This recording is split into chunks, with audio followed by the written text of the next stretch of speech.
ओम शांति। 21 मई 2024 बाबा के महावाक्य। मीठे बच्चे, शिव बाबा वंडरफुल बाप, टीचर और सतगुरु है। उसे अपना कोई बाप नहीं। वह कभी किसी से कुछ सीखता नहीं। उन्हें गुरु की दरकार नहीं। ऐसा वंडर खाकर तुम्हें याद करना चाहिए। प्रश्न, याद में कौन सी नवीनता हो तो आत्मा सहज ही पावन बन सकती है? उत्तर, याद में जब बैठते हो तो बाप की करंट खींचते रहो। बाप तुम्हें देखे और तुम बाप को देखो। ऐसी याद ही आत्मा को पावन बना सकती है। यह बहुत सहज याद है, लेकिन बच्चे घड़ी घड़ी भूल जाते हैं कि हम आत्मा हैं, शरीर नहीं। देही अभिमानी बच्चे ही याद में ठहर सकते हैं। ओम शांति। मीठे मीठे बच्चों को यह तो निश्चय है कि यह हमारा बेहद का बाप है। उनका कोई बाप नहीं। दुनिया में ऐसा कोई मनुष्य नहीं होगा जिसका बाप न हो। एक एक बात बड़ी अच्छी समझने की है और फिर नॉलेज भी वह सुनाते हैं जो कब पढ़ते नहीं हैं।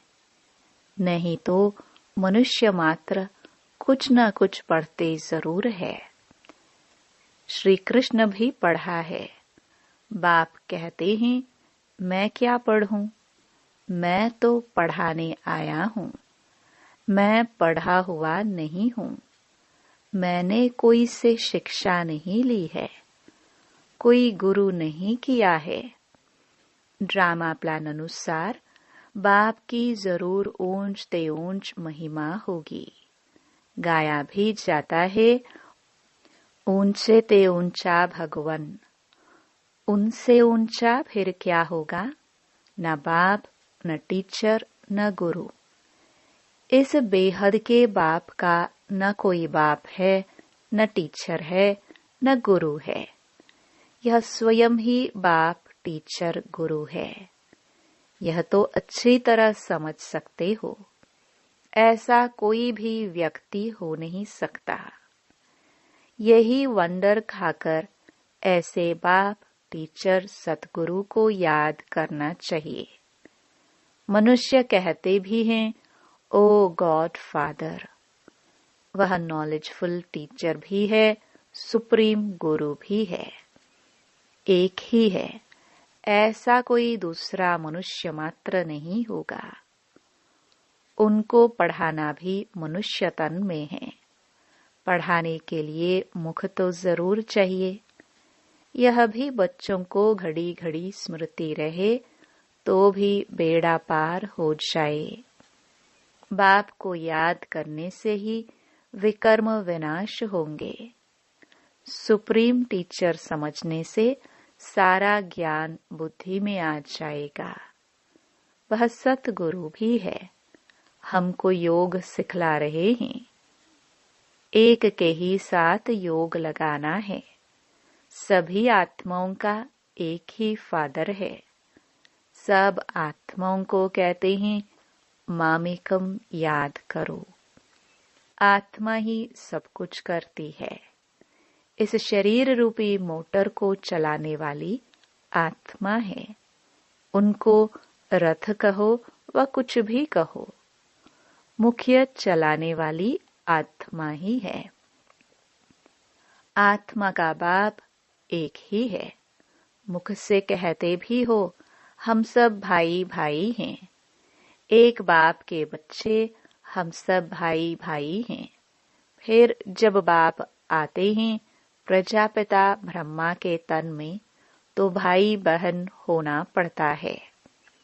प्रजापिता ब्रह्मा मुख वंशावली, तो भाई बहन होंगे ना। भाई की बहन से कभी भी शादी नहीं होती है। तो यह सब प्रजापिता ब्रह्मा कुमार कुमारियां हो गए।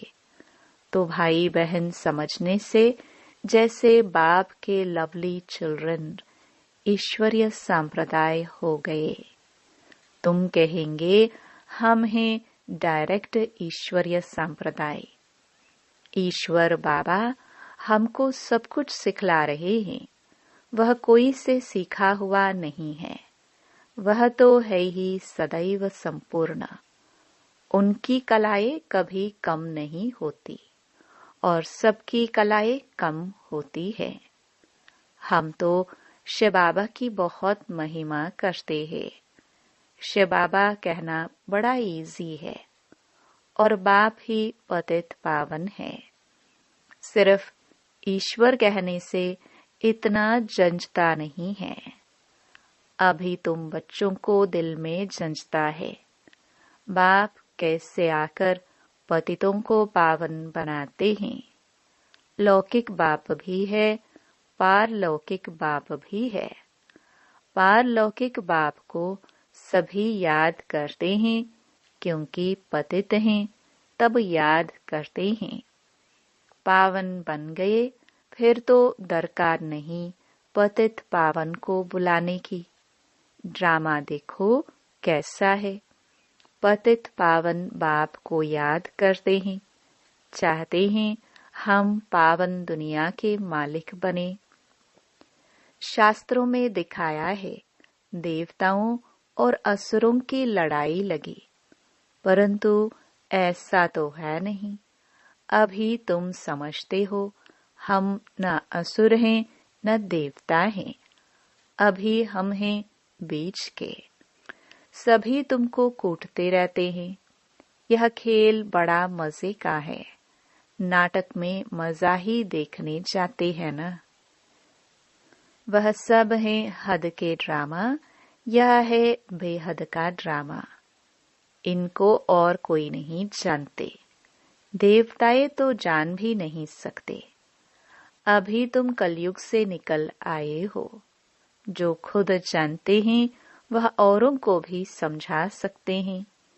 एक बार ड्रामा देखा तो फिर सारा ड्रामा बुद्धि में आ जाएगा। बाबा ने समझाया है यह मनुष्य सृष्टि रूपी झाड़ है। इनका बीज ऊपर में है। विराट रूप कहते हैं ना। बाप बैठ तुम बच्चों को समझाते हैं। मनुष्यों को यह पता नहीं है। शिव बाबा कोई से भाषा सीखा होगा, जबकि उनका कोई टीचर ही नहीं, तो भाषा फिर क्या सीखा होगा। तो जरूर जिस रथ में आते हैं उनकी भाषा ही काम में लाएगा। उनकी अपनी भाषा तो कोई है नहीं। वह कुछ पढ़ते सीखते ही नहीं। उनका कोई टीचर होता नहीं। श्री कृष्ण तो सीखता है। उनके माँ बाप टीचर हैं। उनको गुरु की दरकार ही नहीं, क्योंकि उनको तो सद्गति मिली हुई है। यह भी तुम जानते हो। तुम ब्राह्मण हो सबसे ऊंच। यह तुम स्मृति में रखो। हमको पढ़ाने वाला है बाप। हम अभी ब्राह्मण हैं। ब्राह्मण देवता कितना क्लियर है। बाप को तो पहले से ही कह देते हैं। वह सब कुछ जानते हैं। क्या जानते हैं यह किसको पता नहीं। वह नॉलेजफुल है।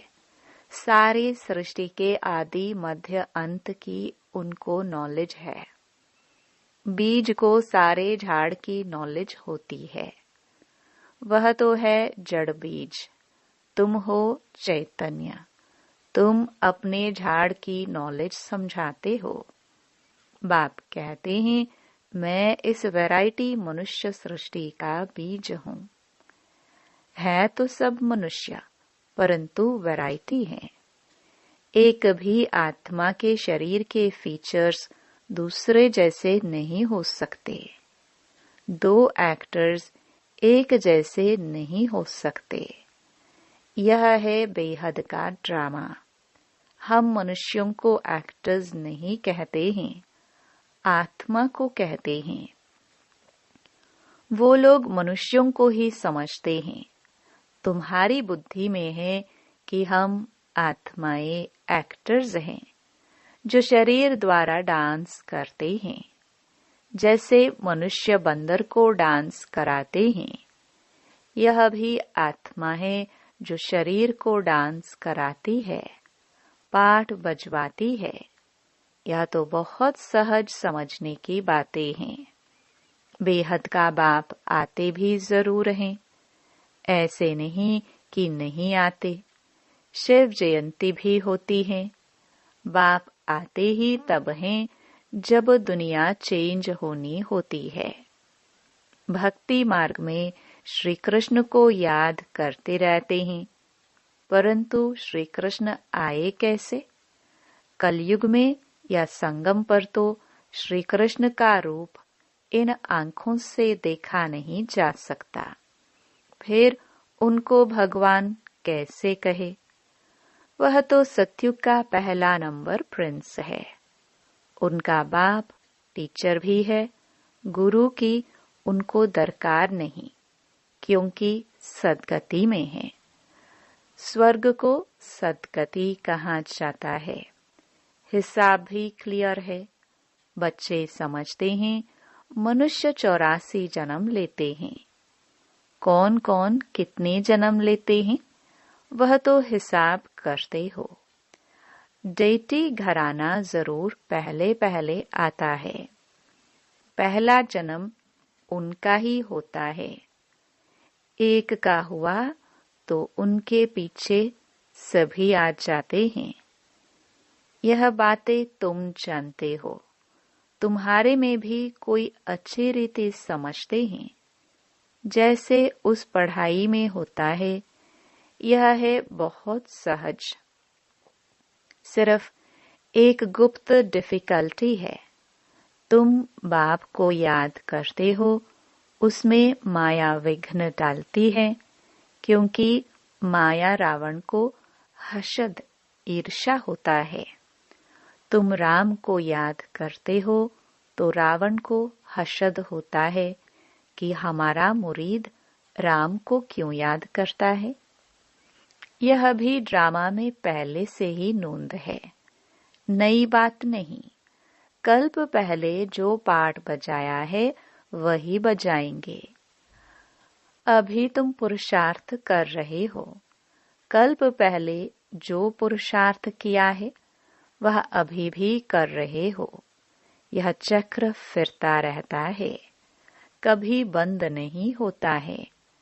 टाइम की टिक टिक होती रहती है। बाप समझाते हैं यह 5000 वर्ष का ड्रामा है।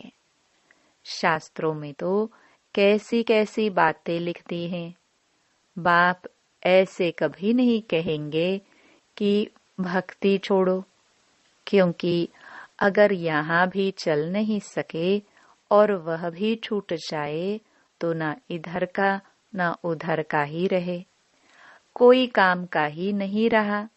इसलिए तुम देखते हो कई मनुष्य ऐसे भी हैं जो भक्ति आदि कुछ नहीं करते हैं, बस ऐसे ही चलता रहता है। कई तो कह देते हैं भगवान ही अनेक रूप धरते हैं। अरे यह तो बेहद का ड्रामा अनादि बना बनाया है जो रिपीट होता रहता है। इसलिए इसको अनादि अविनाशी वर्ल्ड ड्रामा कहा जाता है। इसको भी तुम बच्चे ही समझ रहे हो। इसमें भी तुम कुमारियों के लिए तो बहुत सहज है। माताओं को तो जो सीढ़ी चढ़ी है वह उतरना पड़े। कुमारी को तो कोई और बंधन नहीं, चिंतन ही नहीं, बाप का बन जाना है। लौकिक संबंध को भूल पारलौकिक संबंध जोड़ना है। कलयुग में तो है ही दुर्गति। नीचे उतरना ही है ड्रामा अनुसार। भारतवासी कहते हैं यह सब कुछ ईश्वर का है, वह मालिक है। तुम कौन हो? हम आत्मा हैं। बाकी यह सब कुछ ईश्वर का है। यह देह आदि जो कुछ है परमात्मा ने दिया है। मुख से कहते ठीक है, कह देते हैं यह सब कुछ ईश्वर ने दिया है। अच्छा, फिर उनकी दी हुई चीज में ख्याना थोड़ी डालनी चाहिए, परंतु उस पर भी चलते नहीं, रावण मत पर चलते हैं। बाप समझाते हैं तुम तो ट्रस्टी हो, परंतु रावण संप्रदाय होने कारण तुम ट्रस्टीपन में अपने को धोखा देते हो। मुख से कहते एक हो, करते दूसरा हो। बाप ने चीज दी, फिर ले ली, तो उसमें तुमको दुख क्यों होता है? ममत्व मिटाने के लिए ही यह बातें बाप अपने बच्चों को समझाते हैं। अब बाप आया है, तुमने ही पुकारा है, बाबा हमको साथ ले चलो, हम रावण राज्य में बहुत दुखी हैं, आकर हमको पावन बनाओ, क्योंकि समझते हैं पावन बनने बगैर हम जा नहीं सकते। हमको ले चलो।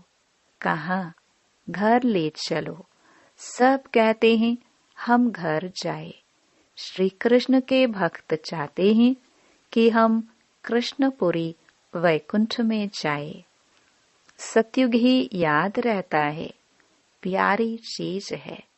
मनुष्य मरता है तो स्वर्ग जाता नहीं है। स्वर्ग तो सतयुग में ही होता है, कलयुग में होता है नरक, तो जरूर पुनर्जन्म नरक में ही होगा। यह कोई सतयुग थोड़ी है, वह तो वंडर ऑफ वर्ल्ड है। कहते भी हैं, समझते भी हैं, फिर भी कोई मरता है तो उनके संबंधी कुछ भी समझते नहीं। बाप के पास जो 84 के चक्र की नॉलेज है वह बाप ही दे सकते हैं। तुम तो अपने को देह समझते थे, वह रॉन्ग था। अब बाप कहते हैं देही अभिमानी भव। श्री कृष्ण तो कह ना सके देही अभिमानी भव, उनको तो अपनी देह है ना। शिव बाबा को अपनी देह नहीं है, यह तो उनका रथ है जिसमें वह विराजमान है। उनका यह रथ है तो इनका भी रथ है। इनकी अपनी आत्मा भी है। बाप का भी लोन लिया हुआ है। बाप कहते हैं मैं इनका आधार लेता हूँ। अपना तो है नहीं तो पढ़ाएंगे कैसे? बाप रोज बैठ बच्चों को कशिश करते हैं कि अपने को आत्मा समझ और बाप को देखो। ये शरीर भी भूल जाए, हम तुमको देखे, तुम हमको देखो। तुम जितना बाप को देखेंगे पवित्र होते जाएंगे, और कोई उपाय पावन बनने का है नहीं। अगर हो तो बताओ जिससे आत्मा पवित्र होती हो। गंगा के पानी से तो नहीं होगी। पहले तो कोई को भी बाप का परिचय देना है। ऐसा बाप तो और कोई होता नहीं। नब्ज देखो, ऐसा समझा है जो चक्रित हो जाए। समझे बरोबर इनको परमात्मा कहा जाता है। अभी तुम बच्चों को बाप अपना परिचय दे रहे हैं। मैं कौन हूँ यह भी बच्चों को मालूम है। हिस्ट्री रिपीट होती है। जो इस कुल के होंगे वही आएंगे, बाकी तो सब अपने अपने धर्म में चले जाएंगे। जो और धर्मों में कन्वर्ट हो गए हैं वह फिर निकल अपने अपने सेक्शन में चले जाएंगे। इसलिए निराकारी झाड़ भी दिखाया है। यह बातें तुम बच्चे ही समझते हो, बाकी तो कोई मुश्किल ही समझते। 7-8 से कोई 1-2 निकलेंगे जो समझेंगे यह नॉलेज तो बहुत अच्छी है। यहाँ का जो होगा उनको तूफान कम आएंगे, दिल होगी फिर जाकर सुने। कई फिर संग के रंग में भी आ जाते हैं तो फिर आते नहीं। जहाँ पार्टी को जाता हुआ देखेंगे तो उसमें लटक पड़ेंगे। मेहनत लगती है बहुत, कितनी मेहनत करनी पड़ती है। घड़ी घड़ी कहते हैं, हम भूल जाते हैं मैं आत्मा हूँ, शरीर नहीं। यह घड़ी घड़ी भूल जाते हैं। बाप भी जानते हैं बच्चे काम चिता पर बैठकर काले हो गए हैं, कब्र दाखिल हो पड़े हैं, इसलिए सांवरे बन गए हैं। उनको ही फिर बाप कहते हैं, हमारे बच्चे सब जल मरे हैं। यह बेहद की बात है। कितनी करोड़ों आत्माएं हमारे घर में रहने वाली हैं, अर्थात ब्रह्मलोक में रहने वाली हैं।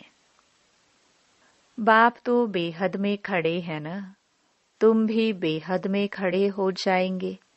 जानते हो बाबा स्थापना करके चला जाएगा, फिर तुम राज्य करेंगे। बाकी सब आत्माएं शांति धाम में चले जाएंगी। अच्छा, मीठे मीठे सिखिलदे बच्चों प्रति माता पिता बाप दादा का याद प्यार और गुड मॉर्निंग। रूहानी बाप की रूहानी बच्चों को नमस्ते। धारणा के लिए मुख्य सार। पहला, किसी भी एक्टर से रावण हसद ईर्ष्या करे, विघ्न डाले, तूफान में लाए तो उसे न देख अपने पुरुषार्थ में तत्पर रहना है, क्योंकि हर एक एक्टर का पार्ट इस ड्रामा में अपना अपना है। यह अनादि ड्रामा बना हुआ है। दूसरा, रावण मत पर ईश्वर की अमानत में ख्यानात नहीं डालनी है। सबसे ममत्व निकाल पूरा ट्रस्टी होकर रहना है। वरदान, सदा एकरस मूड द्वारा सर्व आत्माओं को सुख, शांति, प्रेम की अंजलि देने वाले महादानी भव। आप बच्चों की मूड सदा खुशी की एक रस रहे। कभी मूड ऑफ, कभी मूड बहुत खुश, ऐसे नहीं। सदा महादानी बनने वालों की मूड कभी बदलती नहीं है। देवता बनने वाले माना देने वाले। आपको कोई कुछ भी दे, लेकिन आप महादानी बच्चे सबको सुख की आंचली, शांति की आंचली, प्रेम की आंचली दो। तन की सेवा के साथ मन से ऐसी सेवा में बिजी रहो तो डबल पुण्य जमा हो जाएगा। स्लोगन, आपकी विशेषताएं प्रभु प्रसाद हैं, इन्हें सिर्फ स्वयं प्रति यूज नहीं करो, बांटो और बढ़ाओ। ओम शांति।